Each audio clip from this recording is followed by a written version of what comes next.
Hey, what's going on YouTube? River here. Kind of wanted to talk about my Path of Exile to League Start for Return of the Ancients and go over some tech that I haven't covered and some tech that other people haven't covered and kind of just mash it all together into one succinct video. This is not a build guide. It's just some things I wanted to discuss and talk about because I'm very, very excited for logging in this Friday, 4 p.m. EST. So I'll be playing Hollow Palm Monk, Shattering Palm Ice Strike. Very, very simple. That is subject to change based on obviously new supports and new skills that are added to the game. But I just kind of wanted something like tried and true. And this will also be my first monk character ever. I'm normally a Titan Enjoyer. Stampede and Shield Wall skills are my go-to. RIP Karn, but looks like we're all on the right side Enjoyers now.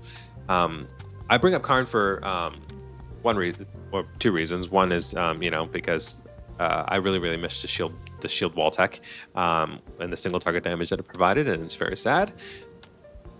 And two, Karn actually uncovered some tech that allows us to mitigate one of the major nerfs that the patch dropped, and I'll go over them now. So, in my opinion, two of the major nerfs that the patch has is the overall decrease of energy shield on the tree, and the overall recovery of that energy shield, specifically to this portion of the tree. I mean, there are other significant nerfs, but we won't touch on that at the moment.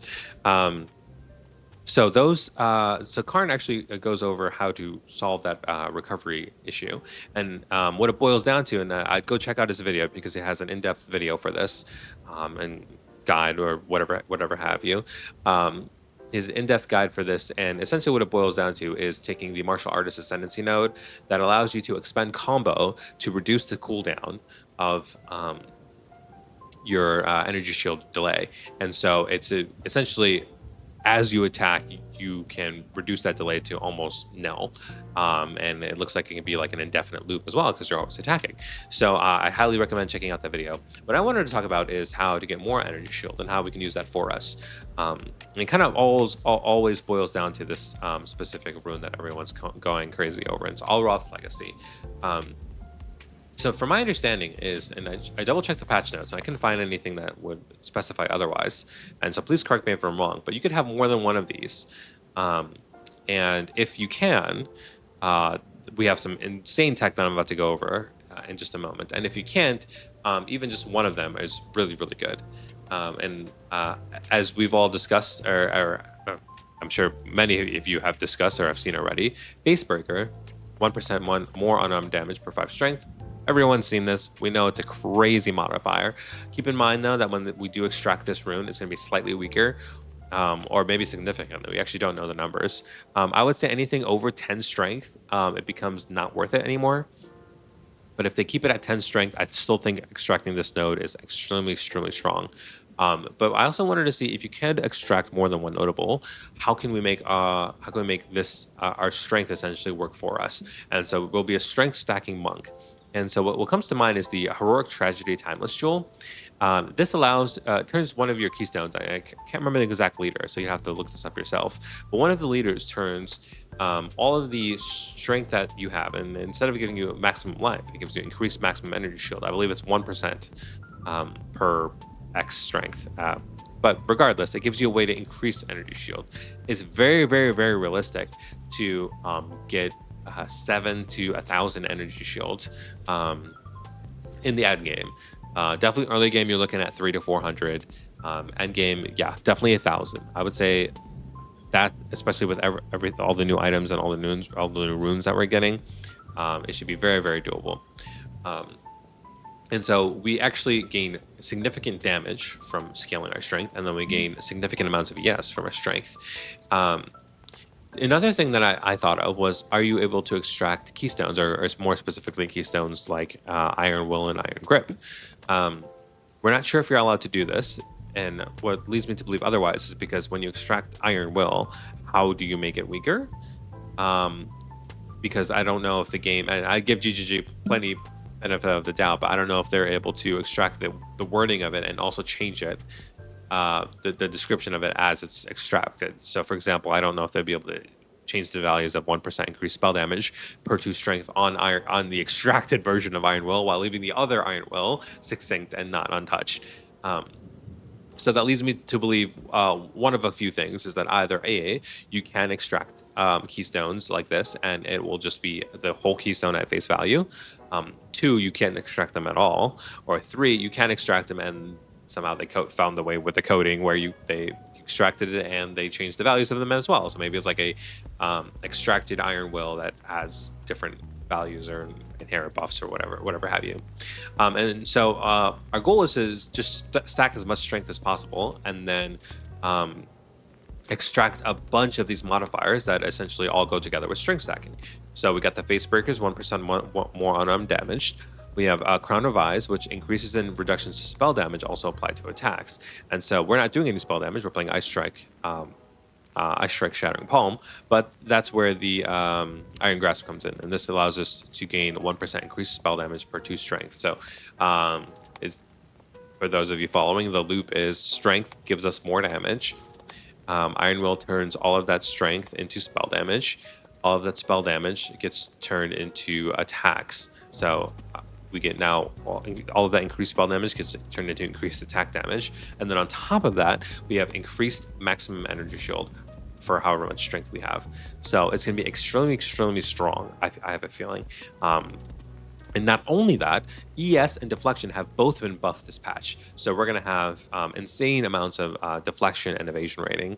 And so we're going to have good EHP, we're going to have good recovery, we're going to have insane amounts of damage because it's more and not increased. And we're speccing into crit, which is probably still the strongest archetype of Path of Exile 2 launch right now. And by the way, this is all not including increases to buff like Rage, or more importantly, and probably the most strong thing of all, are the new Monk Gloves. And so triple flat, and physical should be one of these probably, but triple flat is going to be extremely, extremely strong this patch.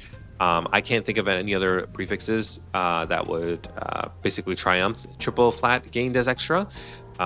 The suffixes I left blank because there's some really, really, really cool ones, and I still have yet to decide yet. I saw quality, I saw power charge on crit. I kind of just put that one here. Increased area of attack. Like there's a lot of really, really, really good stuff. I think Onslaught's even one of them. And so finding something that works for us and feels good is it's going to be challenging because we have so many different options, and so many of them are good. But yeah. So we'll be stacking all of that together and essentially going heavily into evasion, deflection, and ES. And all of our damage, obviously, because we're coming from Hollow Palm, comes from the level of our skill gem. So if we can get one of those jewels that gives us like plus level to gems on our jewel slots, we'll probably use one of those as well. So okay, cool. And then lastly, again, it's gonna be short videos. I kind of wanted to talk about some tech with my monk that I was practicing with, and this is essentially only applies to like level 1 to like whenever you get frost tipped. And so a lot of leveling guides have been using parry with Fang of Frost to proc Chill Ground, and I don't like parrying. I tried it, and it's just too much for me, especially on bosses. And I feel like parrying the bosses is okay, but parrying like the normal white mob that you encounter every time to like make the Chill Ground is just very, very annoying. And if the Dreadnought ever loads, I'll kind of show you what I came up with. Okay, cool.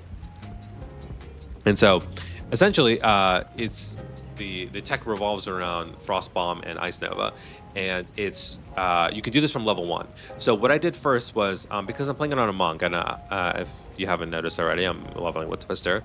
Is you could do this from level 1 as I made a Huntress Mule. And if you don't know what a mule is just making a character getting to the killing Hillock, or in this case whoever that Brutus or whatever that guy's name is in the beginning, getting to town, throwing all of your gear in the stash tab, and then deleting your character and logging into the actual character you want. And what that does is it gives you some extra skill gems that you can use on your monk. And so from level 1 right out into Clearfell, I had Whirlwind, I had Twister, I had Frostbomb, and then I used my 4th gem for Ice Nova. And so when you put a Frostbomb down, and as it explodes, you'll see here in just a moment, you gain an ice infusion. Now I picked that up. Normally it's like a little like I guess it's a little like blue thing on the ground. You'll see that.